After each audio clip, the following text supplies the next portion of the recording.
And success does bring the country together because we're the most successful economy in the history of our country. And it just seems that the economy does better under the Democrats than the Republicans. Now, it shouldn't be that way. But if you go back, I mean, it just seems that the economy does better under the Democrats. Come on, Jimmy, even a broken clock is right twice a day. The numbers are in, and here's what we have. Big surprise. A very strong 272,000 jobs added to the economy in May. We got to also look at the economy, right? The economy is going to play a major role in this election. That's what Cassie said. Job reports came out today, over 272,000 jobs. So this economy is strong. And this report shows a blockbuster 272,000 jobs were added to the workforce in May. This is something, Maria. This is something. 272,000. Nancy Lazar was right. She was right. She was right. 272,000. Everybody, the estimate was 185,000. And by the way, that blows even the top of the range from economists going in. The range was 120 to 258, and we came in at 272. The unemployment rate hit 4%. The estimate was 3.9%. So this is something else. All right. Oh, that's gonna hurt! Becoming somewhat of a tradition now in the Meidas Mighty family, where we all just pull up a chair, gather on the hillside that once was digestible, maybe even grab some popcorn, and watch as Fox News hosts discuss the latest jobs report. That markets are down across the board on a much stronger than expected jobs number. As I mentioned before we went into this, Piper Sandler's telling clients that their indicators are, and this is their AI is saying 218,000. We come in at 272,000 jobs, and immediately markets sell off. Vance Ginn, jump in here. We haven't heard from you. I want to get your take on this report. Us. Well, it's definitely better than expected, as you've already mentioned. Well, it's important to take a big picture view here. And if you zoom out to what the economy looked like just prior to the pandemic, you'll see that about 81% of Americans aged 25 to 54, that is prime age Americans, were working.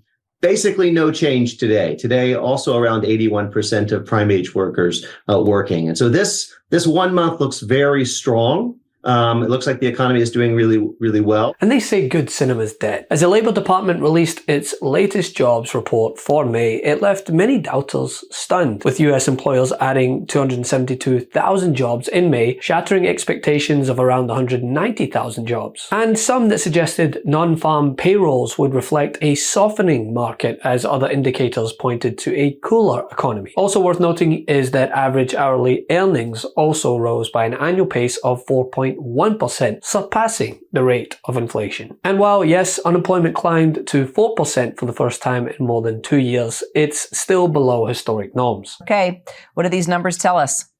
In a word, resilience, Kira. This job market continues to be resilient and defy expectations. You know, we were expecting to see the start of a trend, a cooling off in the labor market, but instead we got this blowout report. And not only did the number of jobs added blow past expectations, but wages also rose more than expected. And we know that rising wages can fuel inflation. Not a good thing for us or the Federal Reserve. Wages actually outpaced inflation, up 4.1% a year over year. In terms of the areas where we saw the most jobs added, again, it's the usuals that we talk about every month, it seems like, healthcare, hospitality and leisure and government. But overall, a stronger than expected report, Kira. Average hourly earnings, which is under a lot of scrutiny, intense scrutiny these days, given stubbornly high consumer prices and the inflationary picture, that came in better than expected on both a month-over-month and a year-over-year basis. So Americans on average per hour were improving their income by 0.4% on a month-over-month basis, which brings you to a 4.1% gain on a year-over-year basis. Now, that's being viewed as generally positive. Now, as for where the jobs are, The biggest gains came from healthcare, which added 68,000 jobs. Government hiring added around 43,000 jobs. Leisure and hospitality added 42,000 jobs. Now, those three sectors alone accounted for more than half of the total gains in the headline jobs report number. We also did see, by the way, gains in areas like professional services, social assistance, and retail. Now, if you are thinking, right, how is it possible to look at such a report broadly and think to yourself, now, how does one spin this to claim it's a negative for Joe Biden? Well, you, my friends, are wildly underestimating the verbal gymnastics required to host primetime shows on Fox News. Well, you know what number I don't like, Charles, is this wages. The wages, average hourly earnings up 4.1%. That points to inflation, Charles. A couple of days before we get the CPI on Wednesday. Your takeaway. No, you're absolutely right. And I think some of the composition, less retail jobs, less lower paying jobs, speaks to that. But I tell you, you know, it's, when I was saying before, we were poised to go up a lot more than we went down. I mean, think about this. So far, the move to the downside has been somewhat mitigated. If you think about how big of a beat this is. And that's because, to Stephanie's point, 250,000 people left the labor force. I mean, really, if you just say, how great is the labor force? There's so many jobs out there and they're paying so much money. Why would 250,000 people leave the labor force? That is mind-boggling. The unemployment rate has gone up for almost every group. But for those of us tuned into reality, since becoming president of the US, Biden committed to building an economy from the bottom up and the middle out. This is about opening opportunities for everybody else. And here's the truth. We all will do better when we all do well. It's time to build our economy from the bottom up and from the middle out, not the top down. That hadn't worked very well. By those parameters, his administration's economic record is an unparalleled success. Watching something that you might have noticed in the corner of your screen here, the Dow has never been higher than this, 38,000.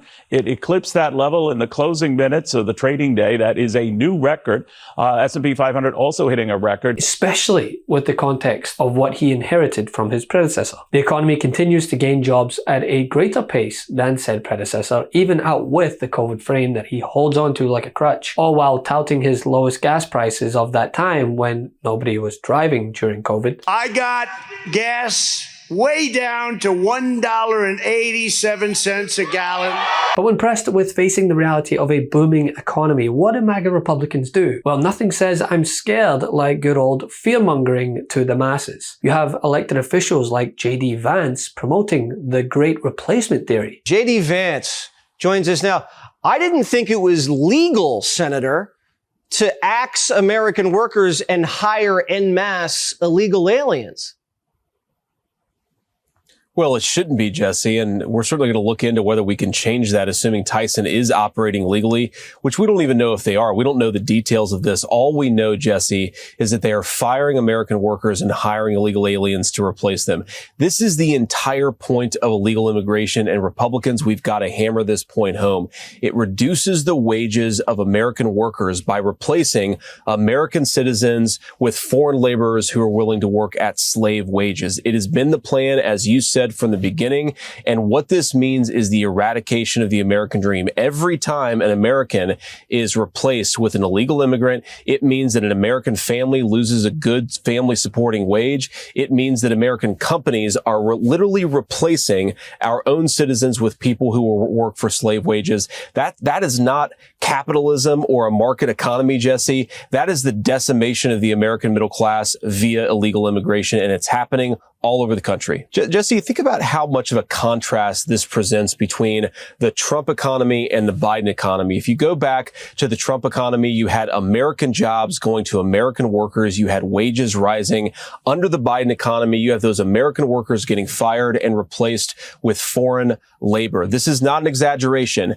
All net job creation, Jesse, you heard me right, 100% of net job creation under the Biden administration has gone to the foreign-born. So we are taking an economy that produced prosperity for American citizens and turning it into an economy that produces prosperity for people who probably shouldn't be here in the first place. And I bet you know what Tyson isn't doing, Jesse? I bet they're not drug testing the illegal immigrants who are coming in. I bet they're not asking whether they're bringing fentanyl or drugs into that small town with them. This is the the end of the American dream if we let this stuff happen. We've got to reelect Donald Trump, and we've got to get congressional Republicans with some spine to push back against this stuff. Rhetoric that a mass shooter in El Paso cited after massacring innocent people. You see, there is no bar too low if it avoids them actually having to discuss positives about the Biden economy. But when even hosts at Newsmax can't help but admit that this is a positive for the Biden economy. 1 month looks very strong.